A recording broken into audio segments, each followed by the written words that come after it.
বাংলাদেশের আকাশে শকুনের আনাগোনা পরিলক্ষিত হচ্ছে। আমাদের সরকারে যারাই থাকুক, আমরা লক্ষ্য করি এটা দুর্ভাগ্য আমাদের জন্য। বিদেশি অপশক্তি সবসময় চাপে রাখতে চায়, নানান সুবিধা নিতে চায়। কথা ঠিক কিনা? আচ্ছা, খুব খেয়াল করেন, শকুনের আনাগোনা পরিলক্ষিত হচ্ছে। এই ভাইরাস গোটা দেশে ছড়ানো, তবে বিশেষত কয়েকটা জায়গা বেশি আক্রান্ত। এর মধ্যে উত্তরবঙ্গ আর পার্বত্য অঞ্চল। দোস্ত, আমরা বললে আপনাদের বিশ্বাস নাও হইতে পারে, কিন্তু আমরা সরজমিনে কাজ করা মানুষ, ময়দানের মানুষ, আমাদের কাছে সঠিক তথ্য আছে। আপনাদের বিশ্বাস হলে না হলে আপনারা যায়া খবর নিয়ে দেখেন। হাজার হাজার নয়, লক্ষ লক্ষ, আমাদের ধারণা কোটি ছাড়িয়েছে খ্রিস্টান মিশনারিরা অর্থের লোভ দেখায়া, মানুষকে ভুলভাল বুঝায়া, আমার দিন আর শরিয়ার অপব্যাখ্যা দিয়া সরল মনে সহজ সরল মানুষকে এক দুইজন নয়, হাজার হাজার নয়, লক্ষ লক্ষ মুসলমানকে খ্রিস্টান বানাচ্ছে। আমরা আতঙ্কিত দেশের মানচিত্রকে নিয়ে, আমরা আতঙ্কিত আমার দিন আর শরিয়া নিয়ে। কেন মানচিত্র নিয়ে আতঙ্কিত আমরা? কারণ ওদের একটা শ্রেণী যখন তিমুরে ঢুকেছে, তিমুরকে টুকরা টুকরা করেছে। আমরা দেখেছি এটা ইন্দোনেশিয়া থেকে পূর্ব তিমুরকে ওরা আলাদা করেছে। আমরা দেখেছি ওরা যখন সুদানে ঢুকেছে, সুদানকে টুকরা টুকরা করেছে। ওরা উত্তরবঙ্গে ঢুকেছে, ওরা পার্বত্য অঞ্চলকে আলাদা করতে চায়। তারা কি করতে চায় না করতে চায় সেই কথা একটু পরে আসছি। আগে আমাদের পয়গাম আমরা শোনায় নেই, আমাদের পয়গাম শোনায় নেই। রক্তে কেনাই স্বাধীনতা, এই লাল সবুজের পতাকা লাখো শহীদের রক্তের বিনিময়ে অর্জন আমাদের মহান নেতা ছিলেন। তাদের অনুসারীরা এখনো বেঁচে আছেন। মুক্তিযুদ্ধের সোনালী মানুষদের সন্তানরা আজও বেঁচে আছেন। শাইখুল হিন্দের রোহানি সন্তানরা বেঁচে আছেন। শনিরাত কুলাঙ্গাররা দেশ মুক্তির জন্য ৭১ আমরা একবার মুক্তিযুদ্ধ করেছি, আমাদের বড়রা করেছেন, আমাদের নেতারা করেছেন, তাদের সন্তানরা বেঁচে আছি। যদি আমার রাষ্ট্রকে টুকরা করার দিবা স্বপ্নকেও দেখো, শুনে রাখো, দেশ রক্ষার জন্য যদি আরেকটি মুক্তিযুদ্ধের প্রয়োজন হয়, আবারও যুদ্ধ হবে ইনশাআল্লাহ, আবারও যুদ্ধ হবে ইনশাআল্লাহ।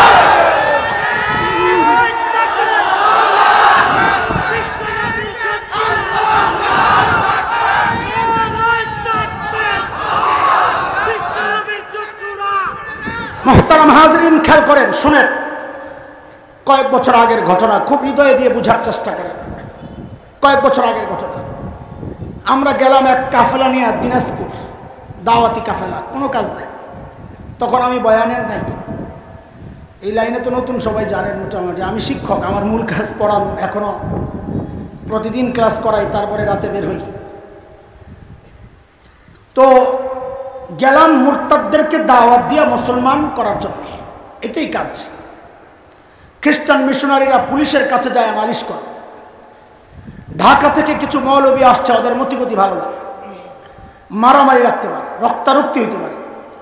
পুলিশ আমাদেরকে তলব করলো, আমরা গেলাম। ভাই, আপনারা মারামারি লাগাইতে আসছেন? তা আমি তো তখন টিং মাস্টার ছিলাম, একদম হ্যাংলা বাতলাম। আমার দেখে কি মনে হয় আপনার এই মারামারির প্লেয়ার? এটা আমরা আসছি আমাদের মুরতাদ ভাইদেরকে দাওয়াত দিয়ে ইসলামে ফেরত আনার জন্য, এটা আমাদের কাজ। আমার পুলিশ ভাই আমাদেরকে একটা প্রশ্ন করেছে। দেখেন, পুলিশরা দিনদার, আমাদেরই তো ভাই, আমাদেরই ভগ্নী, আমাদেরই চাচা, আমাদেরই ভাতিজা। এই সমাজের বাইরের কেউ তো না। তারা একটা পোশাক পরেছে, আমাদের থেকে আলাদা হয়েছে কর্মক্ষেত্রে। ব্যক্তি, তার চরিত্র, তার স্বভাব, তার দিন, তার চেতনা, সব আমাদের একই জমিনে আমাদের বসবাস। তো আমি যেটা বুঝলাম, তিনি দিনদার, না বুঝার কারণে এই প্রশ্ন। না বুঝা না মানে তিনি তার নবী চিনে না, এই জন্য এতক্ষণ নবী চিনাইছে। পুলিশের প্রশ্নটা যদি আমি আপনাদের সামনে উত্থাপন করি, আমার বিশ্বাস এটা, আমার বিশ্বাসটা যেন ভুল হয়, কিন্তু বাস্তবতা এটাই। আপনাদের মধ্যে অনেকের মনে জাগবে, হ্যাঁ, পুলিশের কথা তো ঠিকই আছে, পুলিশের কথা তো ঠিকই আছে। যদি জাগে, আপনি বুঝবেন আপনি আপনার নবী চিনেন না। শোনেন এবার প্রশ্ন। পুলিশের প্রশ্ন হচ্ছে, আচ্ছা হুজুর, আমরা মুসলমান, ইসলামের দাওয়াত গোটা দুনিয়ায় চলে, আমেরিকায় চলে, ইউরোপ চলে, আফ্রিকা চলে, অস্ট্রেলিয়া, গোটা দুনিয়ায় চলে। কই আমাদেরকে তো দুনিয়ার কেউ বাধা দেয় না। তা আমরা কেন খ্রিস্টানরা ওদের ধর্মের প্রচার বাংলাদেশে করলে, বা কাদিয়ানিরা ওদের ধর্মের প্রচার করলে আমাদের সমস্যা কি? যার যার ধর্মের প্রচার সে করবে। কথাটা কত সুন্দর না, বলেন না? হ্যাঁ, সাপ দেখছেন? সাপ, সাপের ডিজাইন দেখছেন? আপনি কম্পিউটারে চেষ্টা করে এমন একটা ডিজাইন বানাতে পারবেন না। সাপের মাথা দেখছেন কি সুন্দর? যদি সাপের মাথায় বিষ না থাকতো তো বাচ্চাদের খেলার একটা সবচেয়ে সুন্দর উপকরণ হইতো সাপ। কিন্তু এই সুন্দরের ভিতরে কি আছে? কাজে বোঝা গেল সব সুন্দর সুন্দর না, কিছু সুন্দরের ভেতরে বিষও থাকে। কথা ঠিক? আসলে তো প্রশ্ন জাগে, যার যার ধর্মের প্রচার সে করবে, বাধা কোথায়, সমস্যা কোথায়? ভাই আমি আবার বলছি, আপনার দৃষ্টি আকর্ষণ করছি, ওলামায়ে কেরাম চাই কি আপনাদের কাছে? আমরা চাই না ওদেরকে সরায়া দেন। ওরা যদি এদেশের উন্নয়নের কাজ করতে চায়, এদেশের দরিদ্র মানুষগুলোকে আশ্রয় দিতে চায়, ঘর বানায় দিতে চায়, শিক্ষা দিতে চায়, কোনো সমস্যা নেই, করুক। আপত্তির জায়গাটা কোটা আমরা একটু আপনাদেরকে কোট করে দেখায় দিই। কাদিয়ানীরা তারা থাকুক এদেশে, আমরা তাদেরকে এদেশ থেকে তাড়াইয়া দিতে চাই না। শুধু একটা আলাদা ধর্ম পরিচয়ে তারা থাকুক, যে আমরা মুসলমান না, আমরা কাদিয়ানী, এই পরিচয়টা আমরা চাচ্ছি। আপনারা শুধু এতটুকু বলেন, এইটা ঘোষণা দেন যে আমরা মুসলমান না। কেন চাচ্ছি শুনেন তো। আপনাদের তো প্রশ্ন জাগতে পারে, সব ধর্মের মানুষ যার যার ধর্মের প্রচার সে করবে, বাবা কোথায়? হ্যাঁ দোস্ত, তুমি তোমার নবী চিনো নাই।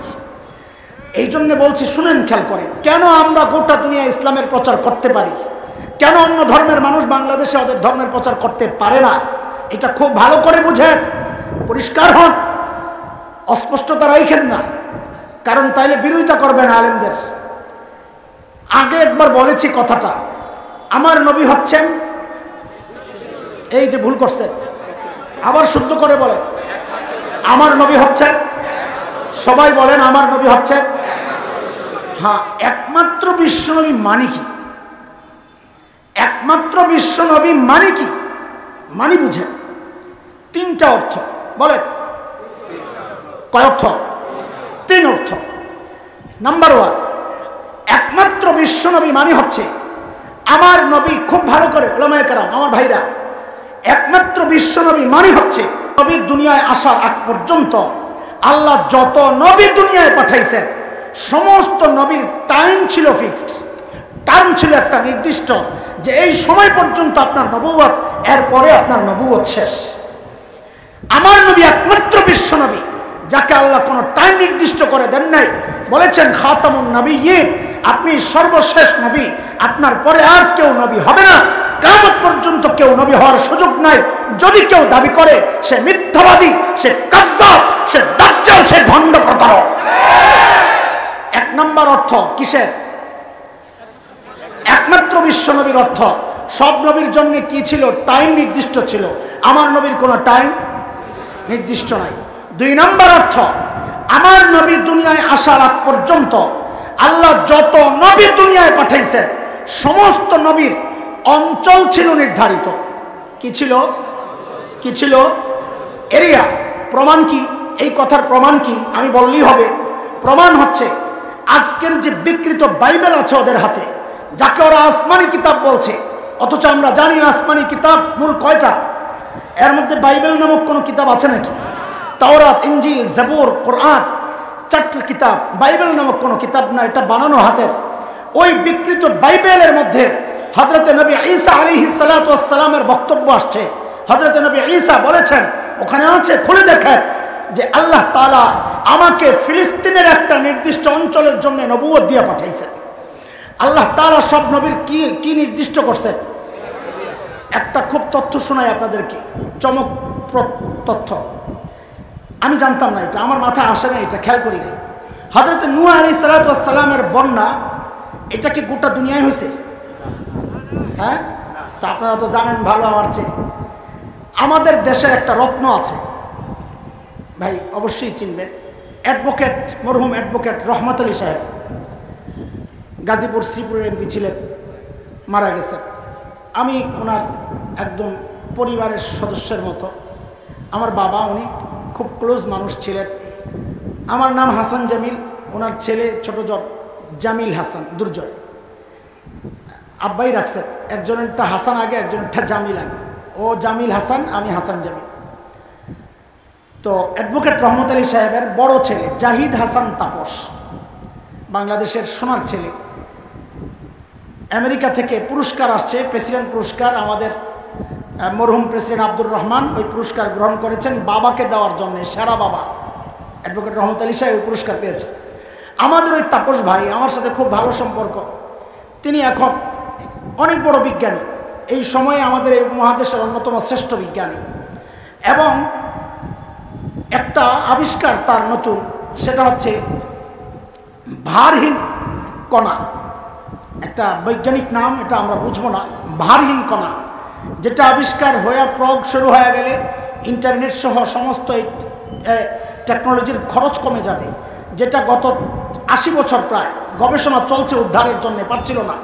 আমাদের তাপস ভাইয়ের নেতৃত্বে বিজ্ঞানীরা ওই ভারহীন কণা আবিষ্কার করেছে, যার কারণে তিনি নোবেল প্রাইজের জন্যে বিবেচিত হতেন। হয়তো মুসলমান হওয়ার কারণে অনেকটা পিছায় আছে, এটা আমার ধারণা, কারণ এই আবিষ্কারটা অনেক বড় আবিষ্কার। তো তাপস ভাই আসলেন দেশে, আমার সাথে খুব ভালো সম্পর্ক। আমাকে জিজ্ঞেস করলেন, হাসান বলেন তো, আমি ছোট অনেক, তো আপনিই বলেন, হাসান বলেন তো হযরত নূহ আলাইহিস সালামের বন্যা কি সারা দুনিয়ায় হয়েছে? তা আমি বলি, আমরা হুজুররা কি জানি এটা পড়ে, আপনাদের বিজ্ঞানীরা কি বলেন?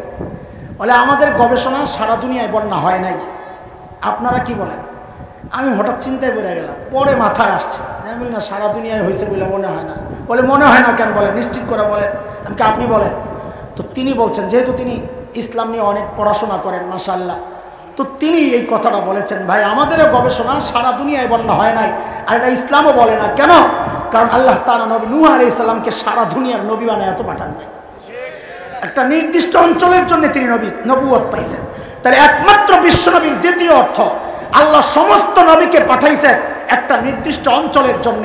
আমার নবী একমাত্র বিশ্বনবী যাকে আল্লাহ নির্দিষ্ট কোনো অঞ্চলের জন্য নবুয়ত দিয়া পাঠান নাই। তিনি আমেরিকার নবী, তিনি অস্ট্রেলিয়ার নবী, তিনি আফ্রিকার নবী, তিনি গোটা দুনিয়ার নবী। 3 নাম্বার খেয়াল করেন, একমাত্র বিশ্বনবীর শেষ অর্থ, খুব ভালো করে মনোযোগ দেন। 1 নাম্বার বিশ্বনবীর 3 নাম্বার অর্থ, আমার নবী দুনিয়ায় আসার আগ পর্যন্ত আল্লাহ যত নবী দুনিয়ায় পাঠিয়েছেন সমস্ত নবীর কওম আর সম্প্রদায় ছিল নির্দিষ্ট। কওম আর সম্প্রদায় ছিল। প্রমাণ আন্দাজি বললে তো হবে না, প্রমাণ আমি পেছনে রেখে আসছি। সূরা সফের 6 নম্বর আয়াত, যেখানে হযরত ঈসা নিজে বলেছেন, ও বনি ইসরাইল, কি বলেন না আপনারা আমার সাথে, ও বনি ইসরাইল, আল্লাহ আমাকে তোমাদের রসুল বানায়া পাঠাইছেন। মনে আছে? কি বোঝা গেল? হযরত ঈসাকে আল্লাহ কাদের নবুয়ত দিয়ে পাঠাইছেন? বনি ইসরাইল মানে ইহুদিদের। কাদের বলেন, এখনকার শব্দ বলেন, কাদের? ইহুদিদের। আমার নবী একমাত্র বিশ্ব নবী যাকে আল্লাহ নির্দিষ্ট কোনো সম্প্রদায়ের নবুয়ত দিয়ে পাঠান নাই। তিনি হিন্দুদের নবী, তিনি খ্রিস্টানের নবী, তিনি ইহুদির নবী, তিনি বৌদ্ধের নবী, তিনি মগ, মোরান, গারো, চাকমা, কুকি, সাঁওতাল, টিপরা সহ দুনিয়ায় যত জাতি বাস করে সমস্ত জাতির জন্য তিনি নবী। কথা ছুটে যায় না যেন, মনোযোগ পুরো ধরে রাখেন। এইবার আসেন, কেন আমরা গোটা দুনিয়ায় ইসলামের প্রচার করতে পারি, কেন খ্রিস্টান সহ অন্য ধর্মের লোকেরা বাংলাদেশে ওদের ধর্মের প্রচার করতে পারে না? এইবার বুঝেন। আমাদের এই এলাকার এমপি সাহেব আমার ভাই, আমার সামনে বসা, প্রত্যেক মানুষের খাস কিছু লোক থাকে, ওদেরকে দিয়ে এলাকার কাজগুলো করানো হয়। ভাইয়েরও কিছু খাস ছেলেপেলে আছে, লোকজন আছে। হঠাৎ ওরা একদিন দেখে নাটোর শহরে একদম প্রপারে একটা নতুন অফিসের মধ্যে সাইনবোর্ড লাগানো, এমপি সাহেবের কার্যালয়। কি লেখা? ওরা অবাক হয়ে গেছে, ভাই আবার কাদেরকে দায়িত্ব দিল, আমাদেরকে কিচ্ছু বললো না। আর যা চলতো একটু খবর নেই। তো ওনারা অফিসে উঠছে, ওইটা যা বলতেছে, ভাই এটা কার? এমপি সাহেবের কার্যালয়। কোন এমপি সাহেব? বলে সাদেক হোসেন খোকা। কোন এমপি সাহেব? কথা বলেন না। কোন এমপি সাহেব? সাদেক হোসেন খোকা। যেই না সাদেক হোসেন খোকা বলছে, আমাদের এই ছেলেরা ওদেরকে লাগাইছে আচ্ছা মতো মাইল, ফাইজলামি করস। আপনারা বলেন তো, এই যে মাইল লাগাইছে, আগে বুঝালো, এই মাইল যে দিছে, অপরাধ 2টা। বলেন অপরাধ কয়টা করছে ওরা? 2টা। 1 নম্বর অপরাধ হচ্ছে, সাদেক হোসেন খোকার এমপির টার্ম শেষ হয়েছে প্রায় 20 বছর আগে এবং তিনি মারা গেছেন। কাজেই তার অফিস বর্তমানে এমপি সাহেবের কার্যালয় বলে এটা করা, এটা 1 নম্বর অপরাধ। 2 নম্বর অপরাধ হচ্ছে, সাদেক হোসেন খোকার সংসদীয় আসন ছিল ঢাকার পুরান টাউন, ঢাকা 7, সূত্রাপুর কোতোয়ালি আসন। পরবর্তীতে তিনি মেয়র ছিলেন, এমপি ছিলেন ঢাকা 7-এর। কাজে ওনার সংসদীয় আসন কোনটা? ঢাকা 7। কাজে ওনার অফিস যদি খুলতে হয় যায়া ঢাকার সাথে খোলার কথা, নাটোরে কেন আসছ? এই দুই অপরাধের কারণে দিছে পিটা। এখন বিচার বসছে। ধরেন কথার কথা, আপনাকে বিচারক বানানো হইল, আপনি বিচার করেন এরা যে অফিস খুলছে এটা ঠিক আছে নাকি পিটা দিছে এটা ঠিক আছে, বলেন আপনি কি বিচার করবেন? হ্যাঁ সবাই বলেন একটু। পিটা ঠিক আছে, অফিস খোলা ঠিক নাই, পিটা দেওয়া ঠিক আছে, এই কথা বুঝছেন আপনারা?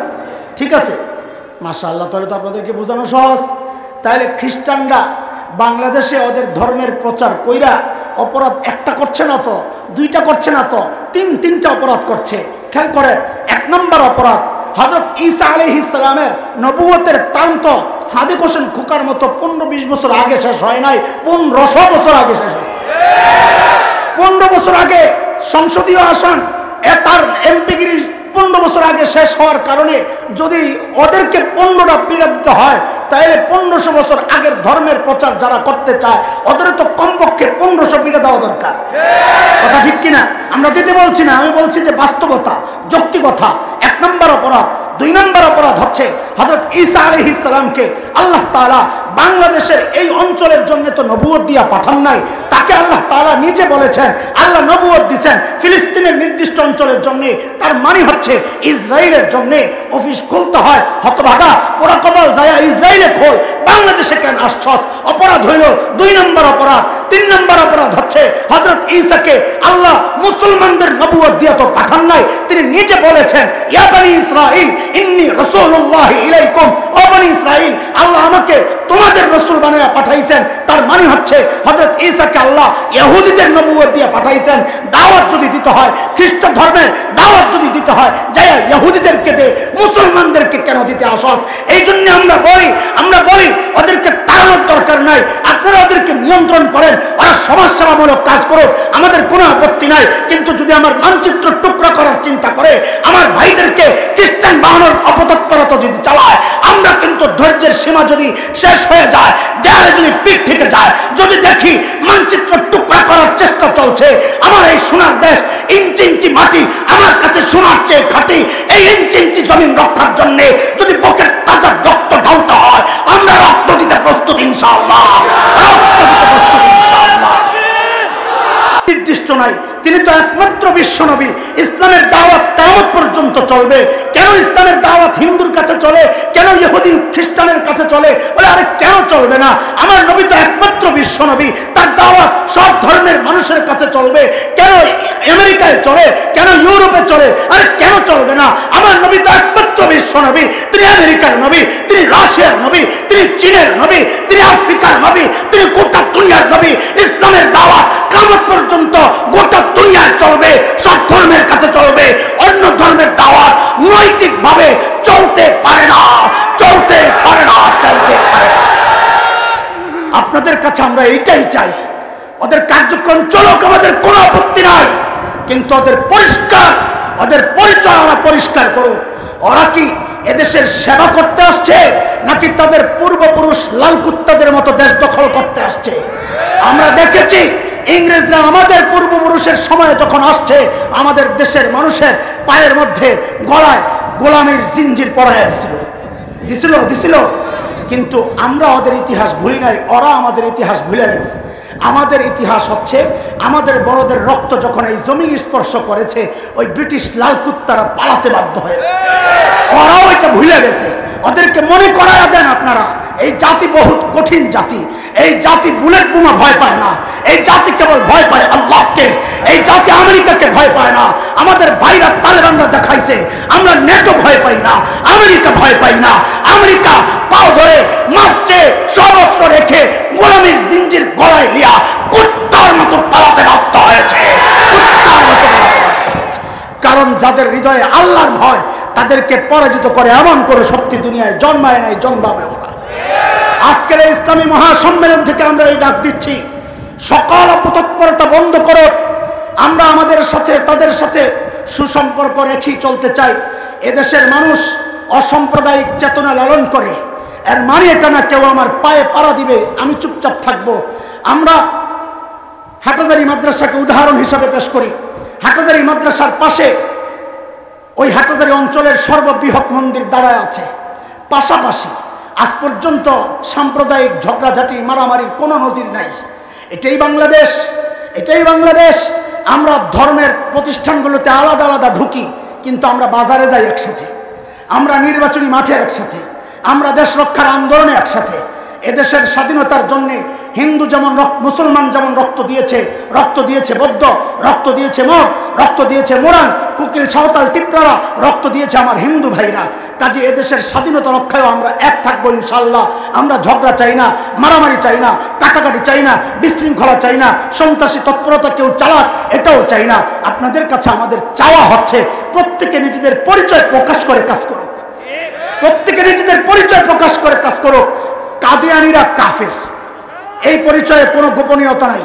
বলেন আপনারা, কাদিয়ানীরা কাফির, কাফির, কাফির। নবীর পরে নবী নয়, সংসদে আইন চাই। নবীর পরে নবী নয়, কাফির, কাফির।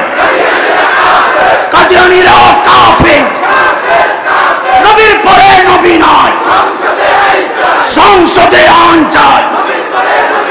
আমাদের আজকের সম্মেলনের দাবি আপনাদের কাছে পৌঁছায়া দিলাম। আল্লাহ, আপনিও তো দিনদার, আপনারাও এই দাবি জায়গা মতো পৌঁছায়া দেন। আমরা এটাই চাই, শান্তিপূর্ণ মানুষ, আমরা শান্তিতে দেশে বসবাস করতে চাই। আল্লাহ আপনাদেরকেও দিনের জন্য কবুল করেন। আপনি বলেছেন মাননীয় প্রধানমন্ত্রীর কথা, 5 ওয়াক্ত নামাজ তিনি পড়ছেন, কওমি মাদ্রাসার স্বীকৃতি দিয়েছেন, স্বাধীনতার মহান ঘোষক বঙ্গবন্ধু, কাকরাইলের মসজিদ, তাবলিগ জামাতের জায়গা সহ দ্বীনের অনেক কাজ করেছেন। সবচেয়ে বড় কথা হচ্ছে আমাদের বড় শামসুল হক ফরিদপুরি রহমতুল্লাহ আলাই, গহরাঙ্গা মাদ্রাসার প্রতিষ্ঠাতা সদর সাহেব হুজুরের সোহবতে যিনি সময় কাটিয়েছেন, সেই বঙ্গবন্ধুর কন্যা এখন আছেন। তার কাছে আমাদের নিবেদন, আপনি তো দ্বীনের অনেক কাজ করেছেন, আমাদের ইমানি এই দাবিটা কাদিনীদেরকে কাফের ঘোষণা করে আমাদের জননেত্রী হিসাবে আপনি আমাদের হৃদয়ে জায়গা করে নেন। আমরা দোয়া করব সবাই ইনশাআল্লাহ। লাকাদ মান্নাল্লাহু আলাল মুমিনিনা ইয বা'সা ফীহিম রাসূলান মিন আনফুসিহিম ইয়াতলু আলাইহিম আয়াতিহি ওয়া ইউযাক্কিহিম ويعلمهم الكتاب والحكمة وإن كانوا من قبل لفي ضلال مبين। আল্লাহ বলেন, বান্দা, আমি আমার শ্রেষ্ঠ রাসূলকে তোমাদের রাসূল হিসাবে পাঠাইয়া আমি তোমাদের জন্য আরেকটা বড় নিয়ামত দান করেছি। তাইলে আখরি পয়গম্বর সাল্লাল্লাহু আলাইহি ওয়াসাল্লামকে নবী হিসাবে পাওয়া, এটাও আল্লাহর পক্ষ থেকে আমাদের জন্য একটা কি নিয়ামত? বলেন, কি নিয়ামত? সেই নিয়ামতটা কত বড় নিয়ামত, কত বড় নিয়ামত, এটা একটু বুঝতে থাকি, কিছুক্ষণ এই কথা বুঝতে থাকি। আমাদের বড়রা নবীকে চেনার জন্য অনেকগুলো উদাহরণ দিয়েছেন, আমি অত উদাহরণে যাব না, সময় অনেক হয়েছে। একটা উদাহরণ দিই শুধু। এই উদাহরণটা যত বুঝবেন নবীকে চেনা তত সহজ হবে ইনশাআল্লাহ।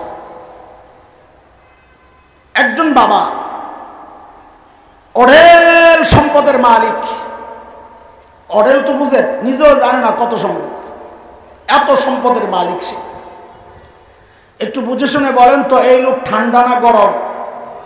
কথা বলেন না, গরম। তার একটা মেয়ে আছে। কয়টা?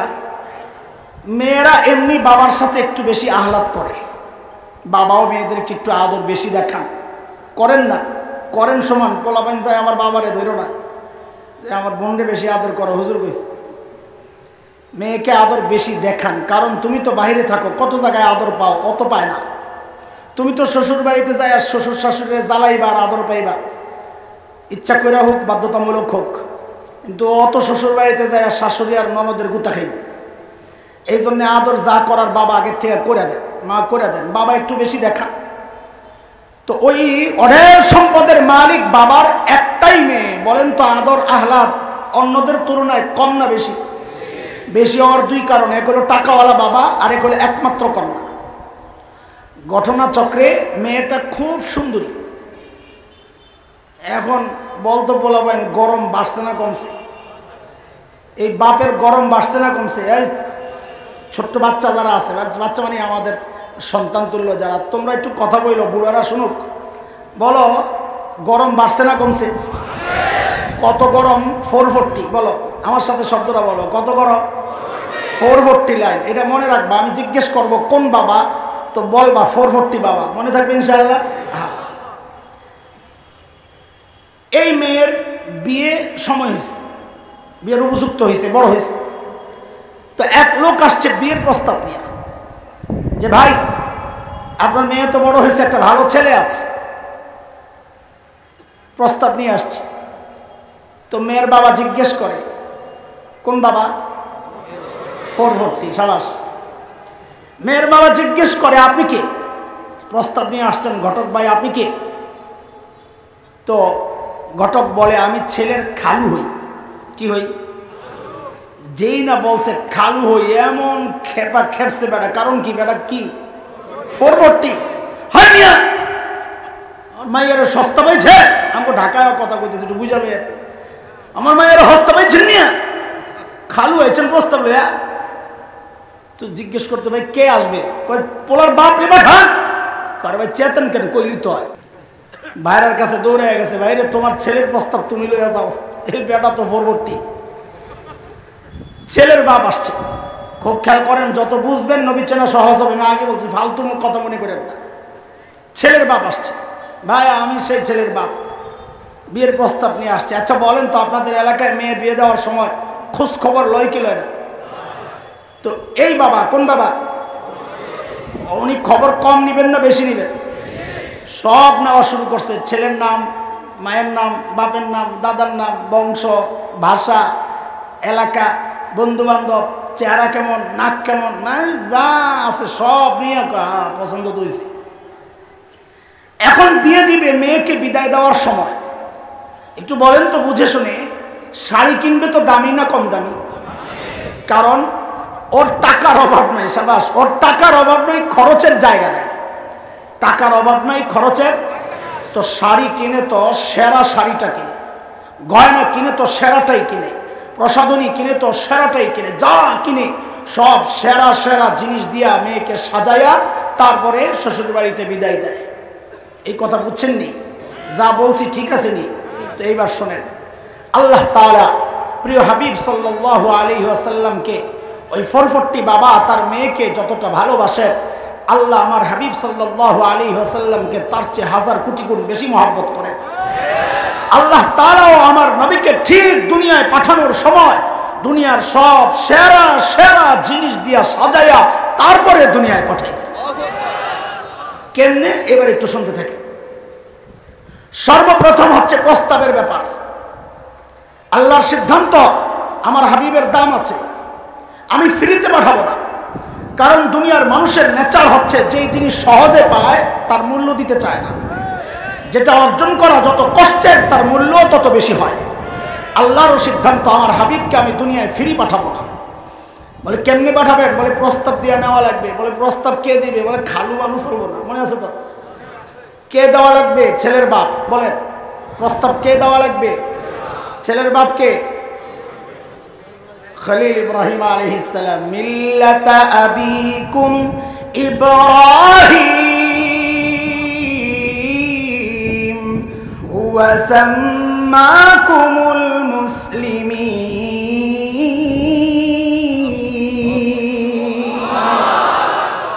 খলিল ইব্রাহিম যখন বাইতুল্লাহ বানান, আল্লাহ খলিলের দিলের মধ্যে কথা ঢেলে দিয়েছেন, খলিল এমন দামি একটা কাজ আপনি করেছেন খলিল, আমি আপনাকে পুরস্কার দিতে চাই। কি নিবেন বলেন? খলিল সুযোগ পায়া চিন্তা করলেন, সারা জিন্দিগি চায়া চায়া পাইলাম জমজমওয়ালা। কারে পেয়েছে? ইসমাইল। কাকে? আমি শব্দ যা বলি ওটা বলেন তো, শুনতে মজা লাগে। সারা জিন্দিগি চায়া চায়া পাইলাম জমজমওয়ালা, সুযোগ যেহেতু পায়া গেছি, এইবার সবচেয়ে বড়টাই চাইব। খলিল এইবার চায়া বসছেন আল্লাহর কাছে কাউসারওয়ালা। আমার কথা না, সবগুলো কোরআনের কথা। আমি একটু ঘুরাইয়া ঘুরাইয়া বলবো, পরে আয়াত ফিট করবো যেন আপনাদের বুঝতে সহজ হয়। খলিল দোয়া করলেন, রব্বানা ওয়াবাস ফীহিম রাসূলাম মিনহুম ইয়াতলু আলাইহিম আয়াতিক ওয়ায়ুআল্লিমুহুমুল কিতাব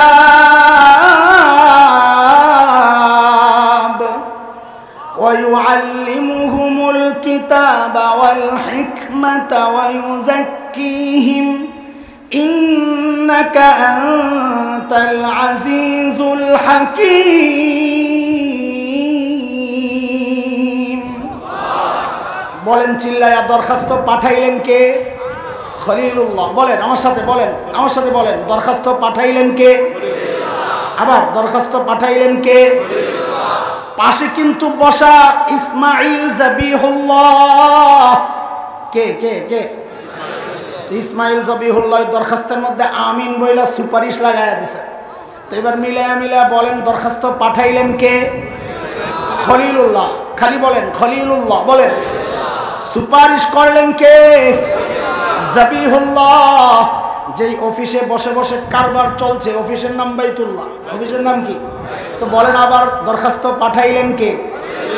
সুপারিশ করলেন কে? অফিসের নাম কি? আল্লাহ বলেন দোয়া মঞ্জুর।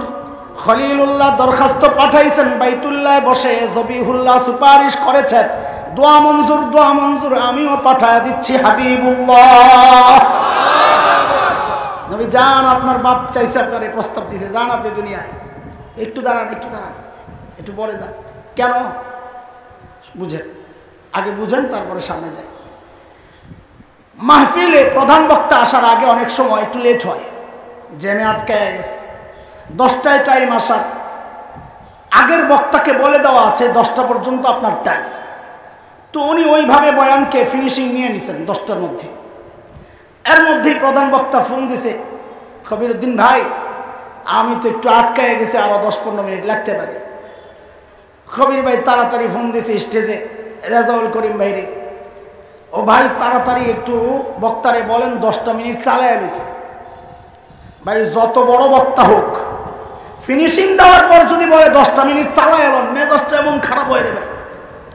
কারণ হইলো তখন কথা আর আসে না, এলোমেলো কথা বলতে হয়, লাইন নাই তো, ফিনিশিং হয়ে গেছে। তো এলোমেলো কথা যখন চলে, পাবলিকও তখন ডিজিটাল, আগের মতো নাই, পাবলিক বুঝে কথার লাইনে নাই। তখন পাবলিকের মধ্যে 3টা শ্রেণী হয়। কয় শ্রেণী বলেন না? শীতকালের কথা বলতেছি। কোন কালের? 1 নম্বর শ্রেণী হইলো চিন্তা করে জায়গাটা গরম করছি, ছাড়ার দরকার নাই, বইয়া থাকে চুপচাপ।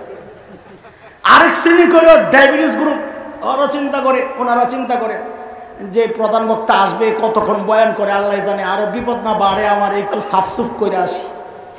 আরেকটা শ্রেণী হলো ইয়াং শ্রেণী, যারা অনেক দূরে যায় শয়তানের লেঞ্জা টানে, আসে না এক গ্রুপ। মাহফিলটা একটু এলোমেলো হয়ে গেছে, কি একটা অবস্থা, আয়োজকদের কলিজা শুকায়া যায়, হায় পুরো মাহফিলটা শেষ মুহূর্তে আইসা ফিনিশিংটা ভালো হইল না। এর মধ্যেই ফোন দিছে, ভাই কাছাকাছি ঢুকে গেছি নাটোর শহরে, আর তো কলিজায় পানি আইছে। উপস্থাপককে পাঠাইয়া দিছে, দৌড়ে যায় একটা স্লোগান লাগা। কি স্লোগান? লিল্লাহি তাকবীর, আল্লাহু আকবার, প্রধান বক্তার আগমন, শুভেচ্ছা স্বাগতম। দেনি কথা করে মিলে, আমার কথা মিলতেছে ঠিক? আল্লাহ সুবহানাহু ওয়া তাআলা প্রিয় হাবিব সাল্লাল্লাহু আলাইহি ওয়াসাল্লামকে দুনিয়ায় পাঠানোর সময় আটকাইছেন, নবী একটু অপেক্ষা, আপনি প্রধান অতিথি, প্রধান বক্তা, আপনি মাহফিলে যাবেন, দুনিয়ার মাহফিল তো একটু এলোমেলো হয়ে রয়েছে, আপনি একটু অপেক্ষা করেন, আমি একটু মাহফিলটারে গুছায় এলোই, একটু ঘোষণা দেওয়া এলোই যে প্রধান বক্তা আসতেছে, তোরা রেডি হ। তো ঘোষণা দেওয়ার জন্য আল্লাহ বলছেন একজন দাঁড়ায় যান ঘোষণা দেওয়ার জন্য। কে দাঁড়াবে? তো আল্লাহ নিজেই বলছেন নবী ঈসা আলাইহিস সালাম আপনি দাঁড়ায় যান। তো নবী ঈসা আলাইহিস সালামকে আল্লাহ ঘোষণা দেওয়ার জন্য দাঁড় করাইয়া দিয়েছেন। সূরা সফ আয়াত 6, এতক্ষণে আসছে লাইনের। সূরা সফ আয়াত 6, হযরত ঈসাকে দিয়ে আল্লাহ ঘোষণা দিলেন, কি বলেন শোনেন। ওয়াইয ক্বালা ঈসা ইবনু মারইয়াম ইয়া বানি ইসরাঈল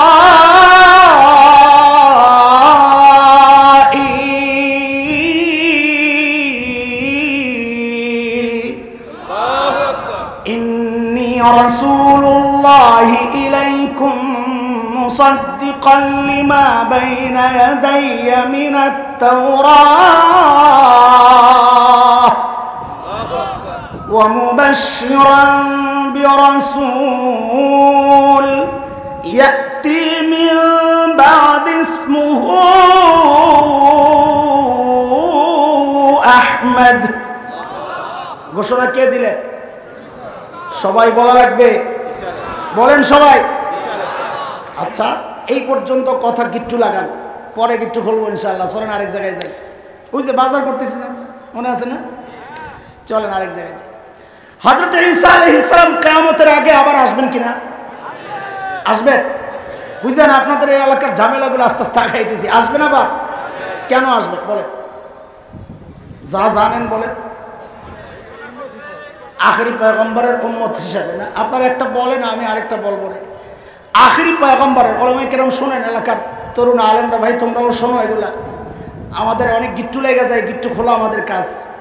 তো শোনো, আখেরি পয়গম্বরের উম্মত হতে চাইছেন, অনেক নবী চাইছেন। হযরত ঈসা আলাইহিস সালামের দোয়া আল্লাহ কবুল করছেন, ঠিক আছে। কিন্তু আমাদের এই কথার উপর খ্রিস্টানরা, বিশেষ করে কাদিয়ানীরাও ভয়ঙ্কর আপত্তি করে।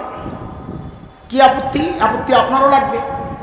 সেটা হচ্ছে আহলুস সুন্নাহ ওয়াল জামাতের আকীদা হচ্ছে সমস্ত নবীদের মর্যাদা সমস্ত মাখলুকের উপরে, এমনকি ফেরেশতাদের চেয়ে উপরে।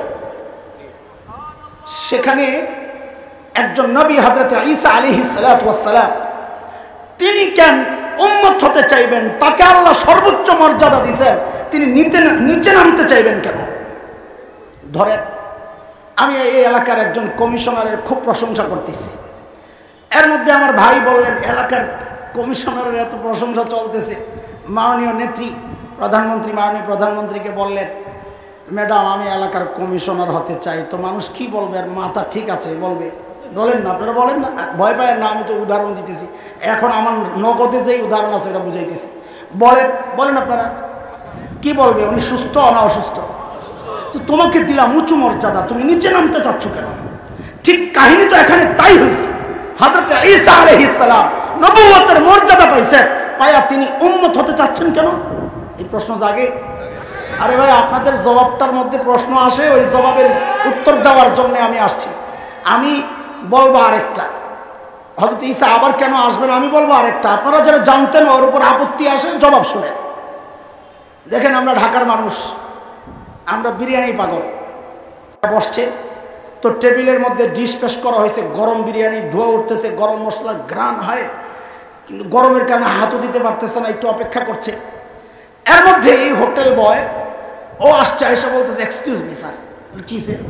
বলে স্যার আমাদের হোটেলে না, আমাদের রেস্টুরেন্টে একটা স্পেশাল জিনিস আছে, এক্সিলেন্ট স্যার, অনেক টেস্ট, এত মজা স্যার। এমনভাবে বলতেছে বেচারা মুখে লালায় পড়ছে। তো বলে কি রে, কি এটা, কি জিনিস? তো বলে স্যার আমাদের হোটেলে একটা চাটনি আছে। চাটনি কি? আচার। আচার কি? আচার হেভি মজা, দিব স্যার? তো দে, যেমনি বলছস দে। তো একটা পিরিচে করে একটু আচার নিয়ে আসছে। এবার আপনারা বলেন, আচারের দাম বেশি না বিরিয়ানির দাম বেশি? বুঝে শুনে বললেন, আচারের দাম বেশি না বিরিয়ানির দাম বেশি? বিরিয়ানির দাম বেশি। তো উনি যে আচার চাইলেন, এখন বসে বসে বিরিয়ানি বাদ দিয়ে আচার খাবে। হ্যাঁ, আরে বলেন না, বিরিয়ানি বাদ দিয়ে আচার খাবে। তো আচার কেন চাইছেন? আচার চাইছেন ওই বিরিয়ানির স্বাদটার একটু বাড়ানোর জন্য, তাই তো নাকি? তো এবার বুঝেন, আল্লাহ তাআলা নবী ঈসা আলাইহিস সালাতু ওয়াস সালামের সামনে নবুয়তের বিরিয়ানির ডিশ পেশ করে বলতেছে, ও নবী ঈসা, আখেরি পয়গম্বরের উম্মতের চাটনি হেভি টেস্ট। তো হযরত ঈসা কয়, আল্লাহ তাইলে আমার আখেরি পয়গম্বরের উম্মতের একটু চাটনি দেন, যেন আমি আমার নবুয়তের বিরিয়ানির মজাটা একটু বাড়ায় লইতে পারি। বিরিয়ানি বাদ দিয়া না রাইখা? আরে কথা বলেন না, বিরিয়ানি রাইখা না বাদ দিয়া? তোমার যে আপত্তি, এই আপত্তি তখন করতে পারতা যদি আমরা বলতাম যে হযরত ঈসা তার নবুয়ত বাদ দিয়ে উম্মত হতে চাইছেন। না, আমরা বলি হযরত ঈসা তার নবুয়ত ঠিক রেখে আবার দুনিয়ায় আসবেন। এই জন্য আমরা বলার সময় সতর্ক থাকব যে আমার নবীর পরে আর কেউ নবী আসবে না, এই কথা বলবো না। আমরা বলবো আর কোনো নবী হবে না। বলেন কি বলবো? আর কোনো নবী হবে না, আসবে না বলবো না। কারণ হযরত ঈসা তো, ওরা এটাগুলো পেশ লাগায়, কাদিয়ানীরা, খ্রিস্টান মিশনারিরা। বলার সময় আমরা সতর্ক থাকব। হযরত ঈসা আলাইহিস সালাম আবার আসবেন কি আসবেন না? আসবেন। তো আসবেন যে, আমরা যে বলি আর কোনো নবী আসবে না, তাহলে তো ওরা বলবে আমাদের আসবে না, উদ্দেশ্য হচ্ছে আর কেউ নতুন করে নবী হবে না। এই জন্য ডাইরেক্ট বলি এটা যে আমার নবীর পরে আর কোনো নবী হবে না, আসবে না বলবো না। কি বলবো? আর কোনো নবী আচ্ছা, এটা তো আপনাদের জবাব বেশ লাগছে, আমি শুনাইলাম, এবার আমারটা শুনে। হযরত ঈসা আলাইহিস সালাম আবার দুনিয়া কিয়ামতের আগে কেন আসবেন? কেন আসবেন? ওই যে মাহফিলের সিস্টেম হচ্ছে, যিনি ঘোষক, মাহফিল শেষ হয়ে গেলে তিনি মাইকটা আবার হাতে নেন, নিয়ে বলেন আজকের মতো মাহফিল এখানেই সমাপ্ত ঘোষণা হলো, আবারও দেখা হবে, ভাই ভাই সালাম। কিয়ামত যেহেতু হয়ে যাবে, দুনিয়ার মাহফিল শেষ, আল্লাহ তাআলা নবী ঈসা আলাইহিস সালামকে আবার দাঁড় করাইয়া দিয়েছেন। নবী ঈসা, আপনি না প্রধান অতিথি, প্রধান বক্তার আগমনের ঘোষণা দিছিলেন? বলে হ্যাঁ দিছিলাম। এখন তো মাহফিল শেষ, কিয়ামত হয়ে যাবে, আপনি আবার দুনিয়ায় যান, যাই মাইকটা হাতরে আবার ঘোষণা দেন যে মাহফিল শেষ, কিয়ামত হয়ে যাবে, আবার কিয়ামতের হাসরের মাঠে দেখা হবে, বাই বাই সালাম। হযরত ঈসা কিয়ামতের আগে এই জন্য আবার আসবেন। নবী ঈসা ঘোষণা দিচ্ছেন, এইবার খেয়াল করেন, জায়গায় যাই।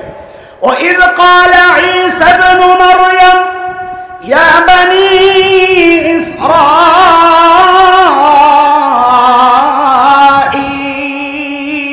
ইসরাঈল ইন্নী রাসূলুল্লাহি ইলাইকুম মুসাদ্দিকান লিমা বাইনা ইয়াদাইয়া মিনাত তাওরাহ। হযরত ঈসার দুইটা ঘোষণা, বলেন আমার সাথে, কয়টা? এক নম্বর ঘোষণা হচ্ছে, ও বনি ইসরাইল, আল্লাহ আমাকে তোমাদের রসুল বানাইয়া পাঠাইছেন। এটা হচ্ছে আজকের আলোচনার মূল পয়েন্ট। এবং এই কথা না বুঝার কারণে আমাদের দেশে অনেক ফিতনা মাথাচাড়া দিচ্ছে। এই কথাটা না বুঝার কারণে আমরা প্রতিবাদ করলে একটা শ্রেণী আমাদের বিপক্ষে, আমাদের প্রতিপক্ষ হয়ে যায়। আজকে ওই জিনিসটা আপনাদেরকে বুঝাইতে চাই, সাথে আমার সাথে আপনারা উচ্চারণ করেন কথাটা, ও বনি ইসরাইল, আল্লাহ আমাকে তোমাদের রসুল বানায়া পাঠাইছে। এই কথাটা মনে থাকবে ইনশাআল্লাহ। এটা পরে আসবো আমি তখন বলবো, পেছনে এক কথা রেখে আসছি আপনাদেরকে মনে করায় দেওয়ার জন্যে, এটা এখন একটু আলাদা কোট করে রাখলাম। রাখেন এই কথা বাদ। চলেন 2 নম্বর ঘোষণা, ওমুবাশশিরান বিরাসূল ইয়াতি মিন বা'দি ইসমুহু আহমদ। আর শোনো, এতদিন তো আমি ওয়াজ করছি, এখন আখেরি পয়গম্বর, প্রধান বক্তা, প্রধান অতিথি আসছে, সুসংবাদ গ্রহণ করো, লিল্লাহি তাকবীর। হ্যাঁ, সুসংবাদ গ্রহণ করো, যার নাম হবে আহমদ। দোস্ত, আগেই বলেছি, আল্লাহ আমার নবীকে যা দিছে সব সেরা সেরা জিনিস দিয়া সাজায়া পাঠাইছে। নাম দিছেন তো সেরা নাম। আমার নবীর 2 নাম, মোহাম্মদ, আহমদ। মোহাম্মদ মানে সবচেয়ে বেশি প্রশংসিত, বড় আজীব নাম এটা। আরবের কাফেররা হাটে ঘাটে বাজারে যায় মানুষকে বলে, এই মোহাম্মদ খারাপ লোক, ওর কাছে যাইবা না। এখন মানুষ জিজ্ঞেস করে, যেই মানুষটা সবচেয়ে প্রশংসিত উনি আবার খারাপ কেমন হয়? লাগছেনি ভেজাল। এখন এসে মিটিং বসছে, বলে নাম পাল্টা। তো নাম পাল্টায় কি দিবে? বর্তমান সময় হলো বলতো আর কি, তেতুল হুজুর জঙ্গি টুঙ্গি একটা দিয়ে দেস না। তো ওই সময়ের জন্য ছিল ওইটা। কি নাম দিছে? কয় মুজাম্মাম। কি নাম? মুজাম্মাম, সবচেয়ে বেশি নিন্দিত। হ্যাঁ ঠিক আছে, এইবার মিলছে। বাজারে যায় বলছে, ওই যে মুজাম্মাম আছে না, খারাপ লোক, ওর কাছে যাইবা না। 40 বছর মানুষ জানছে একটা মানুষের নাম মুহাম্মদ, এখন হঠাৎ করে যায় মুজাম্মাম বলে, এখন আর কেউ চিনে না। কার কথা কইতেছেন? চিনলাম না তো। লাগছিনি ভেজাল। আল্লাহু আকবার বলেন না? আরে দোস্ত, সারা জিন্দেগি তুমি আমার নবীর বদনাম করবা করবা করবা করবা, দিন শেষে জিজ্ঞেস করা হবে, এই তুই কার বদনাম করছস? তো বলবা যিনি সবচেয়ে বেশি প্রশংসিত তার। মাথা ঠিক আছে নি তোর? আল্লাহু আকবার। আমার নবীর আরেক নাম আহমদ। আহমদ মানে সবচেয়ে বেশি প্রশংসাকারী। ওই যে মাকামে মাহমুদের মধ্যে আমার নবী আল্লাহর এমন এমন শব্দে প্রশংসা করবেন, নবী বলেছেন ওই শব্দে ইতিমধ্যে আর কেউ প্রশংসা করে নাই, করবেও না। কিন্তু বিষয় ওইটা না, আমি ওই দিকে যাচ্ছি না। শব্দটাও কি চমৎকার, একটু খেয়াল করে।